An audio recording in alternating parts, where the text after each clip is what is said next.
बच्चे पार्टी, कैसे हो आप सभी। मैं हूँ आपकी दोस्त तारिका त्यागी, जो रोज़ लाती हूँ छोटी छोटी प्यारी प्यारी स्टोरी।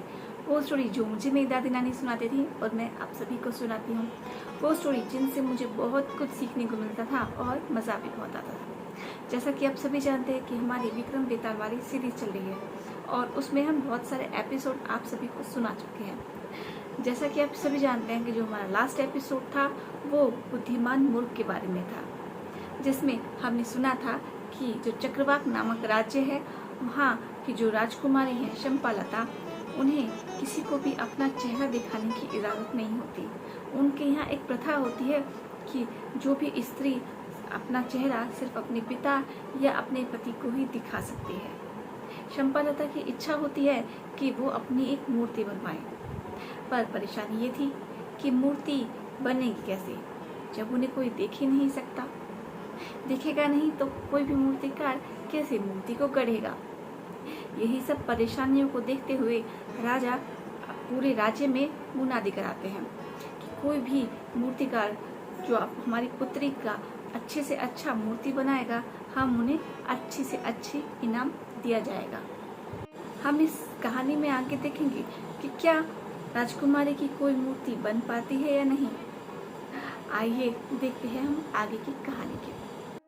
प्राचीन काल में मूर्तिकार इसी प्रकार योग द्वारा मूर्ति गढ़ा करते थे, इसलिए वे मंदिरों व गुफाओं की दीवारों पर देवी देवताओं की सुंदर मूर्तियां गढ़ लेते थे। यह कला तंत्र व मंत्र के द्वारा सीखी जा सकती है, परंतु केवल यक्ष ही इस कला को जानते हैं। पिता की बात सुनकर विराट शर्मा बोला, किंतु पिताजी, यक्ष कहाँ रहते हैं? उनसे कैसे मिला जा सकेगा?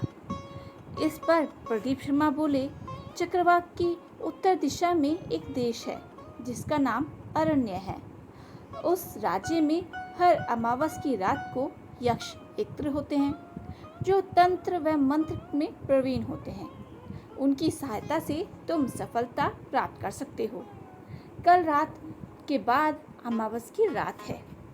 यह सुनकर विराट शर्मा बोला, पर मैं उनकी शक्तियों से सहायता कैसे प्राप्त कर सकता हूँ? यक्ष मेरी सहायता क्यों करेंगे? मैं तो राजकुमारी की मूर्ति बनाकर राजशिल्पी बनना चाहता हूँ। यक्षों के पास जाना तो अति दुर्गम कार्य है। मुझ में यह साहस नहीं है। पुत्र, समय को व्यर्थ न गवाओ, साहसी बनो और यक्षों के पास जाओ। यक्षों की सहायता से बहुत से लोगों ने असंभव को संभव बना दिया है। अगर तुम सफलता प्राप्त करोगे तो मुझे अति प्रसन्नता होगी। जाओ, अपने भाग्य को आजमाओ, अब देर न करो। प्रदीप शर्मा ने अपने पुत्र को सलाह दी। पिता से आशीर्वाद प्राप्त करके विराट शर्मा अरण्य के लिए निकल पड़ा। घोड़े पर सवार होकर उसने पिता से विदा ली। वह चलते चलते अमावस की शाम को अरण्य पहुंच गया। वह बहुत थक गया था, अतः उसने कुछ भोजन निकालकर खाया। तत्पश्चात एक घने वृक्ष के नीचे सो गया। कुछ घंटे बाद जब वह उठा तो उसने किसी की आवाज़ सुनी। उसने आंखें खोली तो देखा कि दो सुंदर युवतियां आपस में बात कर रही थीं।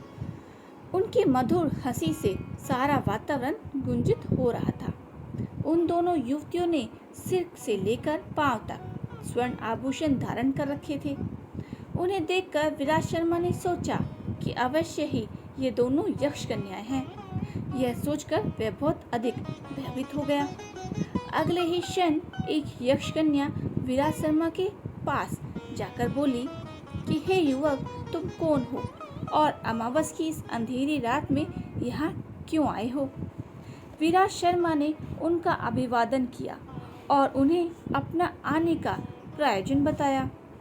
तब एक यक्षकन्या बोली, यह सचमुच बहुत ही कठिन कार्य है कि किसी को देखे बिना उसकी मूर्ति बना दी जाए, परंतु इस काम को पूरा करने में हम तुम्हारी सहायता अवश्य करेंगे।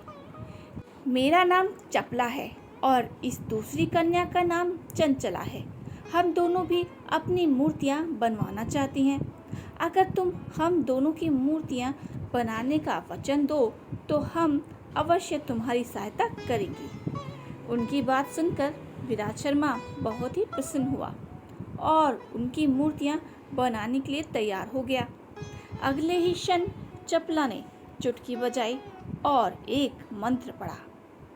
उसके बाद उसने चंचला को छुआ तो चंचला एक बहुत ही सुंदर लड़की में परिवर्तित हो गई। विराट शर्मा ने इतनी सुंदर कन्या पहले कभी न देखी थी। उसे देखकर विराट शर्मा स्तब्ध रह गया और उसने आश्चर्य से पूछा, चंचला कहाँ गई? चंचला यहीं पर है। वह राजकुमारी शंपालता में परिवर्तित हो गई है।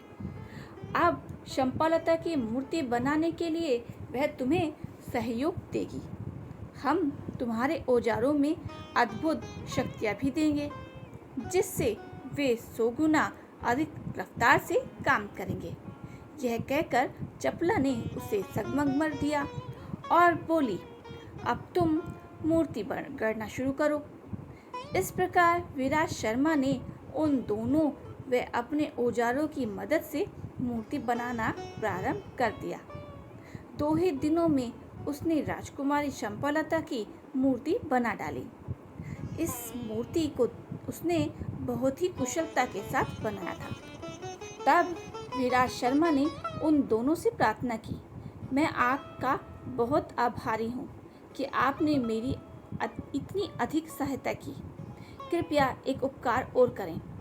मैं इस मूर्ति को अकेले अपने राज्य तक नहीं ले जा पाऊंगा। कृपया इसे मेरे राज्य तक पहुंचाने का प्रबंध कर दें। मैं अगली अमावस्या को आप दोनों की मूर्तियां अवश्य बना दूंगा। तो कैसी रही आज की ये स्टोरी? बहुत से सवाल आज के रह गए हैं कि कैसे मूर्ति राज्य तक पहुंच पाएगी और क्या राजकुमारी को वो मूर्ति पसंद आएगी? क्या फिर से विराट शर्मा इन यक्ष कन्याओं के पास आएगा और अपना वचन पूरा करेगा? इन सभी प्रश्नों के उत्तर आपको अगले एपिसोड में मिल जाएंगे। तब तक आप इस एपिसोड को एंजॉय कीजिए। और हाँ, जिन सब ने प्लीज़ जिसने भी वीडियो देखी है, कृपया करके इन वीडियो को लाइक ज़रूर किया कीजिए। और हाँ, जिसने भी चैनल सब्सक्राइब नहीं किया है, प्लीज़ चैनल को सब्सक्राइब भी ज़रूर कीजिए। कल फिर मिलेंगे हम ऐसे ही एक नए एपिसोड के साथ। तब तक के लिए बाय बाय।